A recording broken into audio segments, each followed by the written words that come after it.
Imagine करें कि एक डॉक्टर को ये कहा जाए कि वो एक बड़ी स्काई स्क्रैपर बिल्डिंग बना दे, एक पॉलिटिशियन को ये कहा जाए कि वो बॉर्डर पर जाकर ड्यूटी करे और एक फ़ौजी से कहा जाए कि वो किसी मरीज़ का इलाज करे। अब इन तमाम केसेस के अंदर हम सब बिना देखे ये बता सकते हैं कि इसका रिजल्ट बिल्कुल एक जैसा होगा, यानी तबाही। और इस तबाही की वजह एक ऐसे शख्स का ऐसी गलत जगह पर मौजूद होना है जो कि इस पोजीशन को डिज़र्व नहीं करता। दुनिया में हर एक जॉब का कोई ना कोई क्राइटेरिया होता है। मिसाल के तौर पर डॉक्टर, इंजीनियर, आलिम दीन, फौजी कई कई साल की मेहनत और ट्रेनिंग के बाद इस काबिल होते हैं कि अपनी किसी पोस्ट पर सर्व कर सकें। और इस ट्रेनिंग के दौरान इनको ये समझाया जाता है कि इनकी जिम्मेदारियां क्या क्या हैं, इनके किरदार सोसाइटी के अंदर क्या क्या बदलाव ला सकते हैं। लेकिन आज के डिजिटल दौर के अंदर सोशल मीडिया कंटेंट क्रिएटर्स, खसूसन डेली व्लॉगिंग एक ऐसी अहम तरीन पोस्ट है जो ये डिमांड करती है कि जिस शख्स को आइडियल मानकर, एक सोशल सेलिब्रिटी मानकर लोग फॉलो कर रहे हैं, ऐसे शख्स को कम से कम बेसिक एथिक्स, सोसाइटी की नॉर्म्स, इस्लामिक वैल्यूज़ और इस बात का बखूबी एहसास हो कि इसका हर एक कदम, इसका हर एक एक्शन और हर एक काम लाखों करोड़ों लोगों के लिए एक मिसाल कायम करेगा। और इसका किया गया हर एक काम, चाहे वो सही हो या फिर गलत, लोगों को वही कुछ करने के लिए मोटिवेट करेगा। लेकिन बदकिस्मती से हमारे यहाँ जो सोशल मीडिया सेलिब्रिटी क्लास, खास तौर पर डेली व्लॉगर्स की क्लास पैदा हो चुकी है, वो इन सब चीज़ों से खाली है। पैसे की बेजा नुमाइश, लग्जरी लाइफस्टाइल, दयूस की तरह अपने घर की औरतों, माँ, बहन, बेटी की प्राइवेसी को दिखाकर पैसा कमाना, बदतरीन इखलाकियात, बदमाशी का कल्चर और शर्मो हया से खाली गुफ्तगू जो कि ना सिर्फ हमारे माशरे का हिस्सा नहीं है बल्कि दीन इस्लाम की तालीमात के भी खिलाफ हैं। इस तरह का कंटेंट देखने वाली नौजवान नस्ल एक ऐसे एहसास मरूमी, डिप्रेशन और तबाही की तरफ जा रहे हैं जिसका कोई एंड नहीं। और इसके बाद सिर्फ एक सोसाइटी तबाह होती है, इसकी वापसी की कोई सूरत नहीं होती। और ऐसा इसलिए कि इस अवाम ने टिकटॉक पर नाचने वाले, मुजरा करने वाले, फहाशी फैलाने वाले इन अनपढ़ जाहिल लोगों से इंस्पायर होना शुरू कर दिया है, जिनकी बेसिक इखलाकियात, एथिक्स की ना तो ट्रेनिंग है और ना इस बात का एहसास है कि इनका एक एक्शन इन्हें देखने वाले लोगों की जिंदगियों पर क्या असर डालेगा। और बड़ी बेशर्मी और डिठाई के साथ वो ऐसे पैसे पर फख्र महसूस करते हैं और इसको अपनी कामयाबी कहते हैं। इन्हीं लोगों की वजह से आज हर दूसरे घर के अंदर व्लॉगर्स की ऐसी क्लास पैदा हो रही है जो कि दयूस बनने में और अपने घर की औरतों को दिखाने के अंदर कोई शर्म महसूस नहीं करती। और इसके पीछे इन सब की मोटिवेशन सिर्फ एक ही है और वो है पैसा। और इस पैसे को कमाने की खातिर इनको जिस हद तक भी गिरना पड़े, ये वहां तक गिरने के लिए भी तैयार हो जाएंगे। ये मैं हूँ, ये है मेरी वालदा, ये है मेरी बेगम और ये है मेरी बहनें। हम अपने पापा को, मेरा जो माइंड में जो विश है ना, वो ये है कि अपने बाप को जब गाड़ी खरीदूं और गाड़ी की चाबी अपने बाप के हाथों में दूं। मैं अगर अपनी फैमिली को लेके आया हूँ, बहुत से लोगों को हो सकता है कोई गिला शिकवा हो मुझसे। वैसे तो इस तरह के जाहिलों और दयूस से यूट्यूब भरा पड़ा है, लेकिन इस वक्त एक ऐसे फैमिली व्लॉगर्स की वीडियो बहुत ज़्यादा ट्रेंडिंग के अंदर है जिसकी हाल ही में शादी थी और इसकी शादी पर इसके दोस्तों ने पानी की तरह पैसा बहाया। इसे कीमती तरीन तोहफे दिए गए, इतना पैसा बर्बाद किया गया कि शायद हज़ारों ऐसी बेटियों की शादी इस पैसे के अंदर हो जाती जो सिर्फ घरों में इसलिए बैठी हैं कि इनके माँ बाप शादी के बेसिक रस्म और रिवाज का पैसा भी अपनी बेटियों के लिए अफोर्ड नहीं कर सकते। न जाने कितने भूखे लोगों को महीनों का राशन दिया जा सकता था और कई लाइलाज मरीजों को जिंदगी दी जा सकती थी। और ये चीज़ ऐसे लोगों को देखने वालों के लिए मिसाल होती कि इंतहाई सादगी से, हैसियत होने के बावजूद भी इन्होंने कितनी सिंपल तरीके से शादी की और वो पैसा जो कि शादी पर खर्च होना था इंतहाई गरीब और मुस्तहिक लोगों के अंदर बांट दिया गया। और इससे मोटिवेट होकर लोग इनकी देखा देखी भी ऐसा ही करने की कोशिश करते। ये होता है एहसास जिम्मेदारी। पर जैसा कि मैंने पहले कहा कि इन लोगों की कोई बेसिक ट्रेनिंग और एहसास जिम्मेदारी तो है नहीं और इनको ऐसे ही उठाकर इंतहाई अहम तरीन पोस्टों पर बिठा दिया गया है, तो हम इन लोगों से और भला क्या एक्सपेक्ट कर सकते हैं। इन लोगों के हाथों इस माशरे की और इस्लामिक कल्चर की तबाही के जिम्मेदार जितना ये लोग हैं, उसी हिसाब से हम लोग भी हैं। दूसरी तरफ ये बात भी ठीक है कि इन व्लॉगर्स ने वही कुछ दिखाया जो कि हमारे माशरे के अंदर इस वक्त चल रहा है, बाकी लोग भी ऐसा ही कर रहे हैं। और जैसा कि इसका कहना था कि शादी ज़िंदगी में एक बार होती है और अल्लाह ने मुझे सब कुछ दिया है तो मैं क्यों ना दिल खोल कर इस पर खर्च करूं।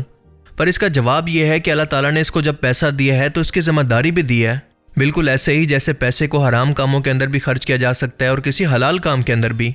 सोसाइटी के बाकी लोगों के पास बहुत ज़्यादा पैसा तो होता है और वो इसको हराम तरीके से लुटाते भी हैं, लेकिन हर शख्स के पास लाखों फॉलोअर्स नहीं होते जो कि इनसे इंस्पायर होकर इसी की तरह बनने की कोशिश करें, ख़ास तौर पर बचपन में। आज इस कदर बड़ी जिम्मेदारी के साथ ये वो शख्स है जिसके हर एक अमल को लोग देखकर आइडियलाइज करने की कोशिश करते हैं। मेरा मतलब है कि गुनाह करने में और इसकी तशहीर करने के अंदर फ़र्क होता है। अगर आप एक गलत काम को मीडिया पर दिखाते हैं तो इसका मतलब है कि लाखों करोड़ों लोगों तक इसको पहुंचाकर कहीं ना कहीं इनको ऐसा करने के लिए मोटिवेट भी कर रहे हैं। आप एक ट्रेंड सेट कर रहे हैं और जो शख्स इसको अफोर्ड नहीं कर सकेगा, आप उसको डिप्रेशन और एहसास महरूमी की तरफ धकेल रहे हैं। आपको अपनी प्राइवेट महफिलों के अंदर जितना मर्जी पैसा लुटाना है लुटाएं, जितना मर्जी कंजर खाना करना है बेशक करें, लेकिन इसको मीडिया पर दिखाकर बाकी लोगों को इसके लिए मोटिवेट मत करें। इतना ज़्यादा मोटिवेट कि वो इसको हमारे कल्चर का हिस्सा या दीन इस्लाम का हिस्सा समझना शुरू कर दें। और अगर आप ऐसा नहीं करते हैं तो इसका मतलब है कि अंदर से बात कुछ और है। और वैसे भी शादी के इवेंट के व्लॉग से इसने इतना ज़्यादा पैसा कमा लिया होगा जितना शादी पर खर्च भी नहीं हुआ। और ये पैसा दर हकीकत अपनी बीवी, बहन, बेटी की नाचती हुई हरकतों और प्राइवेट लम्हों की वीडियोस से कमाया गया है। आप मुझे बताएं कि इन वीडियोस के अंदर ये सब कुछ देखने के अलावा और क्या होता है जो कि इसको लोग देखने के लिए आते हैं। सही कहते हैं कि पैसा चीज़ ही ऐसी है कि बड़े बड़ों की असलियत सामने ले आता है। हमारे यहाँ तो जिसके पास पैसा आता है वो आजी इख्तियार करने की बजाय सबसे पहले बुर्का उतार कर फेंक देता है। आज के टाइम में आप news channel anchors, dramas, female politicians, broadcasters और व्लॉगर्स कहीं भी देख लें, इन लोगों ने बुर्का तो दूर की बात बल्कि दुपट्टे का भी ट्रेंड ख़त्म कर दिया है। हमारा ये माशरा आज के टाइम के अंदर इस कदर पसमानदगी का शिकार हो गया है कि खुले बाल और डीप गले के साथ अक्सर औरतें इस्लाम के मौजू पर लेक्चर देती नजर आती हैं और लोग आहिस्ता आहिस्ता इस सबको सुनने के आदी हो गए हैं। वो अब इसको कोई ऐब ही नहीं समझते।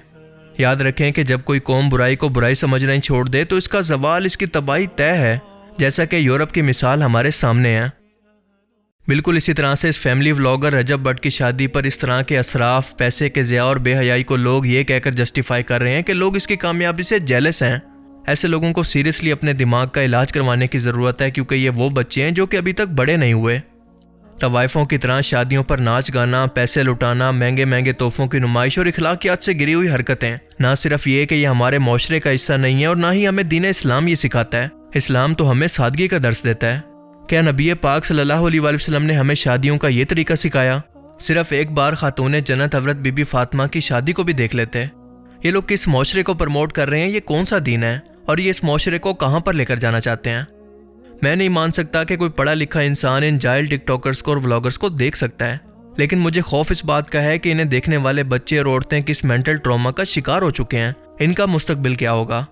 कल को इनको देखने वाली लड़कियां भी इसी तरह के मटेरियलिस्टिक हस्बैंड की डिमांड करेंगी और ये बेचारे छोटे बच्चे को स्किल सीखने की बजाय पूरी कोशिश करेंगे कि इन्हीं की तरह घर की औरतों को नचाकर दयूस बनकर पैसा कमाएं और इन्हीं की तरह रातों रात दौलत, शोहरत और कामयाबी हासिल करें, ना कि सालों लगाकर मेहनत से कोई बिजनेस शुरू करें। और जो लोग ऐसा नहीं कर पाएंगे वो डिप्रेशन में जाकर अपनी जिंदगियां बर्बाद कर लेंगे। और इसकी जितनी वजह होगी, इनरिस्पॉन्सिबल डेली व्लॉगर्स, इसके साथ साथ इनको देखने वाले लोग भी इतना ही कसूरवार हैं और इसीलिए ये बीमारी आज घर घर में फैल रही है। आज इन फैमिली व्लॉगर्स की टोटल रोजी रोटी आपको नाउमीदी और फाशी बेचकर है, जिसे आप कामयाबी नहीं बल्कि बेगैरती कहते हैं। आज यूट्यूब बंद हो जाए, सोशल मीडिया पर लोग इन्हें देखना छोड़ दें, तो इनके पास आप बताएं कि क्या स्किल है कि ये अपने लिए कोई 4 पैसे भी कमा सकें, तो फिर सोचें कि ये कामयाबी कैसे हुई।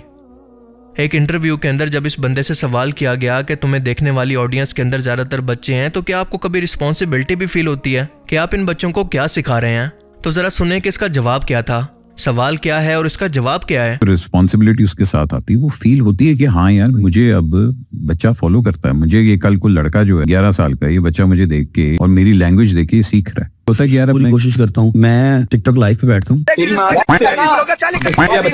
बच्चे यार नहीं सीखते और मेरी लैंग्वेज देख के सीख रहा है। होता है कि यार पूरी कोशिश करता हूँ, मैं टिकटॉक लाइव पे बैठता हूँ, टिकटॉक लाइव पे बैठता हूँ, खुदा की कसम उस टाइम बैठता हूँ, सुबह 11 बजे व्लॉग स्टार्ट किया कि मेरा 35 मिनट का व्लॉग है, cut cut cut cut cut cut cut 35 minute daily का एक एपिसोड लॉन्च करना। अबे साले, जहां पर एक तरफ ये लोग कसूरवार हैं तो उतना ही आप भी कसूरवार हैं, क्योंकि आप ऐसी चीजों को देखते हैं तो ये ट्रेंडिंग के अंदर आती हैं। आप इनको देखना छोड़ दें तो आहिस्ता आहिस्ता ये अपनी मौत आप मर जाएंगे।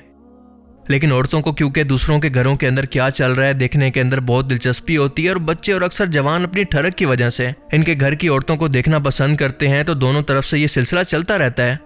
लेकिन मसला ये है कि आप इन सबको देखने के लिए अपना सबसे कीमती चीज़, अपना सबसे कीमती टाइम इनको देते हैं, लेकिन इसके बदले में ये लोग आपको नाउमीदी और आपको एक इनरिस्पॉन्सिबल इंसान बनाकर खूब इससे पैसा कमाते हैं, और फिर इस पैसे के बदले आपको मजीद डिप्रेशन देते हैं, आपको मजीद अपना लग्जरी लाइफस्टाइल दिखाकर। और इसकी वजह यह है कि इंसान को ये चीज़ें देखकर कुदरती तौर पर सेटिस्फेक्शन फील होती है, और यही वजह है कि बार बार आप इसको देखने के लिए खिंचे चले आते हैं। लेकिन दूसरी तरफ अगर आप देखें तो इनके मुकाबले के अंदर एजुकेशनल वीडियोस और ऐसी वीडियोस जो कि लोगों को कुछ सिखा रही हों, कोई वैल्यू एडिशन दे रही हों, उनके व्यूज़ तकरीबन ना होने के बराबर हैं। हमारी ये प्रायोरिटीज़ आखिर सेट कैसे हुई? इन दोनों में से ऐसा क्या है जो कि मुस्तकबिल के अंदर आपको फ़ायदा दे सकता है? और इसीलिए मैं हमेशा कहता हूं कि इस तरह के ट्रैप से बचने का एक ही तरीका है कि इनको मत देखें। आगे आपकी मर्जी। अल्लाह ताला से दुआ है कि वो हमें समझने की और नेक अमल करने की तौफीक अता फरमाए। आमीन।